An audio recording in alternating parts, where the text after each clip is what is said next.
Hi everyone. Today we're looking at reading, matching headings, which is something that comes up a lot in the IELTS academic reading. So it's good to be ready to understand what headings are and how to match them.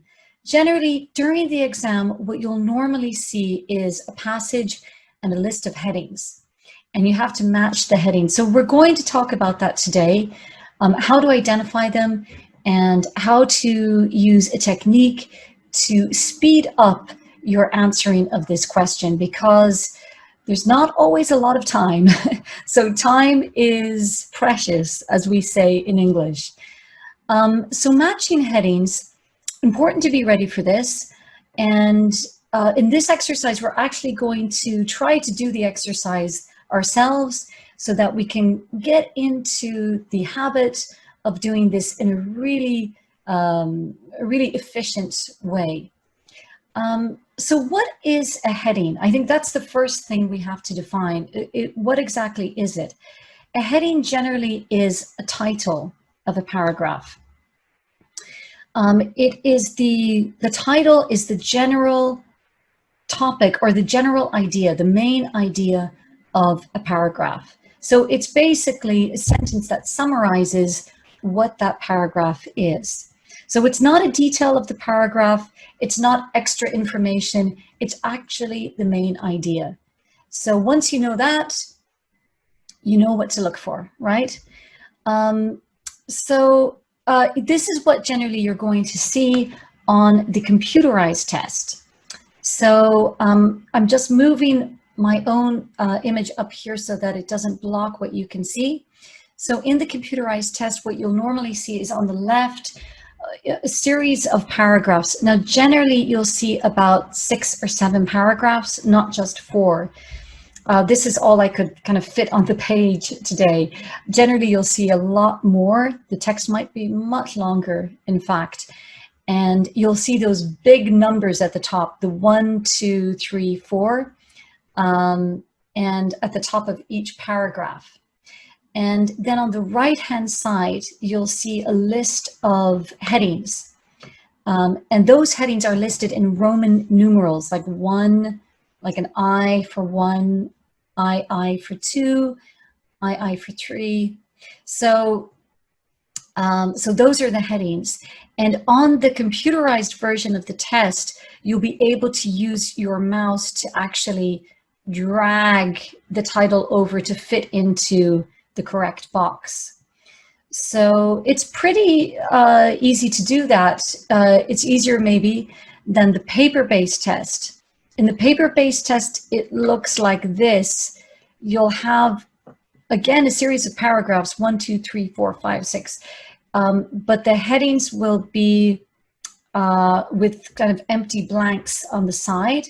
So you just have to write in the number of the heading so that you can pop it in. So you look at the correct heading and you write in the number of the heading in the blank. So as you can see, the paper-based test looks quite different. The majority of students will be doing the computerized test. I believe something like 80 to 90% of students now are doing the computerized test. So you can probably expect to be dropping and dragging during the reading.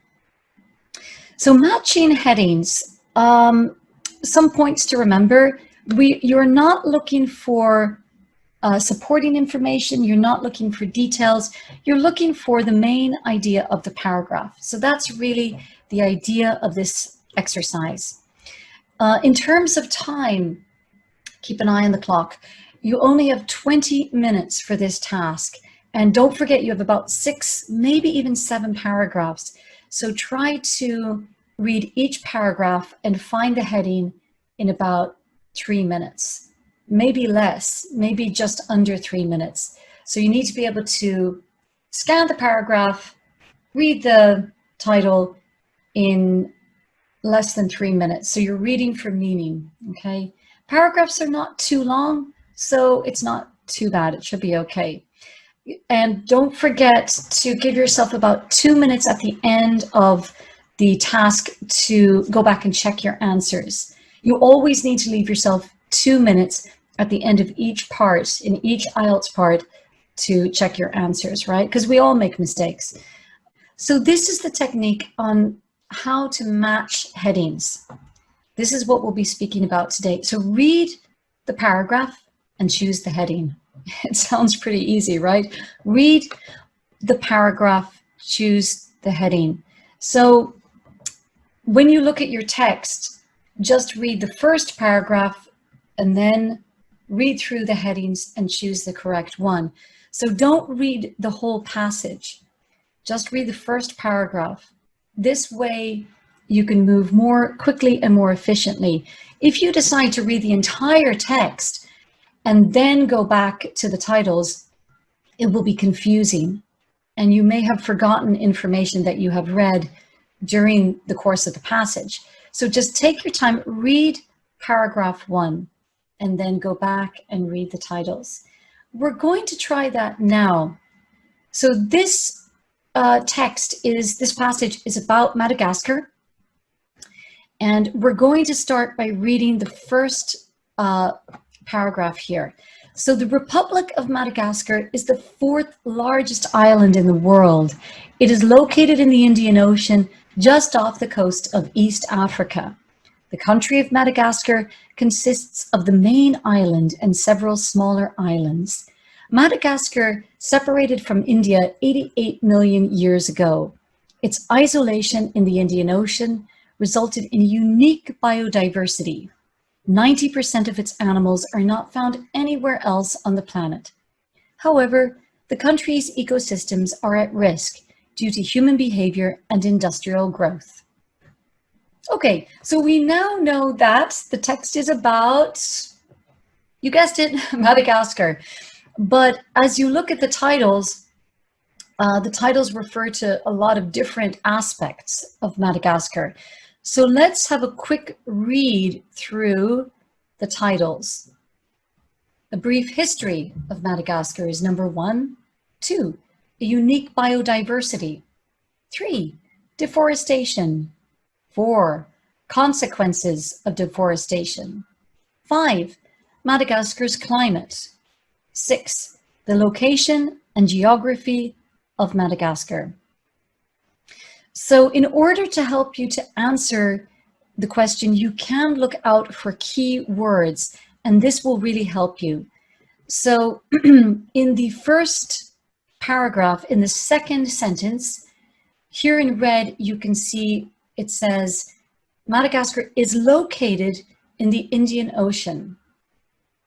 We also see the word biodiversity here. Let's go back to the titles. Number 1, history. There's nothing about history. Biodiversity. Yes, that word appears. Deforestation. No. Consequences of deforestation. No. Climate. No, that doesn't appear in the text either as a keyword or as a synonym. The location and geography of Madagascar. Yes, location does appear.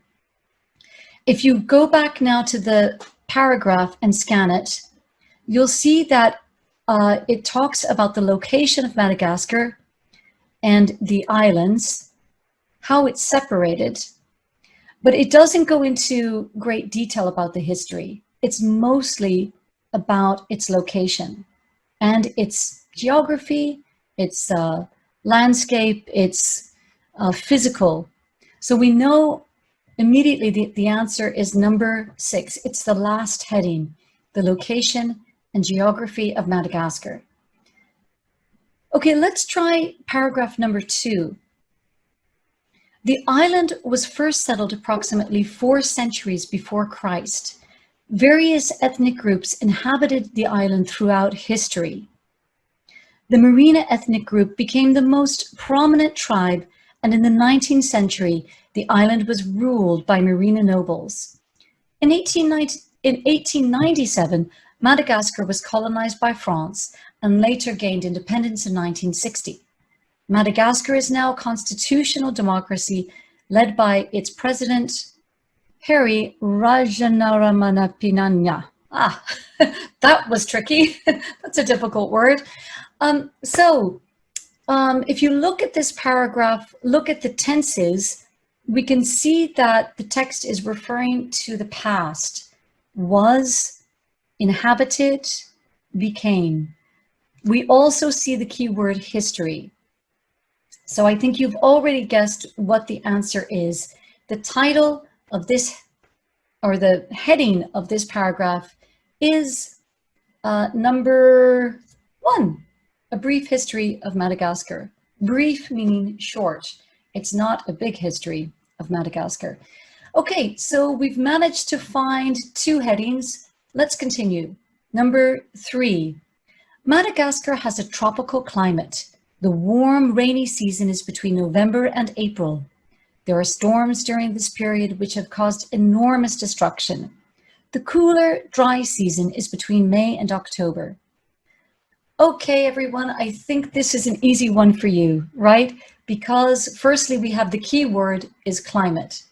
And secondly, it's quite a short paragraph which describes the climate and weather. So we know immediately, very quickly, that the answer is number 5, Madagascar's climate. Let's move on to the last paragraph, number 4. 90% of Madagascar's biodiversity is endemic. The unique wildlife includes lemurs and chameleons, both of which originate in Madagascar, and exotic plants such as orchids and baobab. Many plants are used in medical treatments and herbal remedies. There are also several endemic freshwater fish, as well as unique spiders and insects. So there might be some words you don't recognize, like endemic or wildlife or lemur, chameleon. These are very specific words, but in general, you'll probably see that the main idea of this paragraph is related to plants and to animals. So because it talks specifically about plants, herbal treatments, fish. So you may recognize some of those words as being types of animals. So if you go back again to the list of headings, we'll see that probably the best answer here is, can you guess it? Yeah, that's right. Number 2, unique biodiversity. So again, this is quite a tricky one because the word biodiversity does appear in paragraph 1, but we know that paragraph 1 is about the geography of Madagascar. It's not actually about biodiversity, but number 4 is. So that's why it's important to go back and check every time, just in case, because it's easy to make a mistake. So what I would propose to you is to take a couple of examples like this from IELTS practice tests and just test yourself. Give yourself 20 minutes to do it and go through the test. Make sure you give yourself 2 minutes at the beginning and 2 minutes at the end to do the pre-check of the headings and then double check your answers at the end. So just to recap on our technique, read the first paragraph, find the correct heading. Move on to the next paragraph, find the correct heading. Keep an eye out for key words in the heading and in the text. But again, always be careful that the key words indicate a similar meaning, because they might not, it might be a trick. Make sure the heading is the main idea of the paragraph and not a detail. Once you have this technique down, you'll find that this question is probably easier than a lot of the other questions in IELTS reading. And again, with the practice, you'll learn how to speed up and you'll be able to get this done faster than you might think.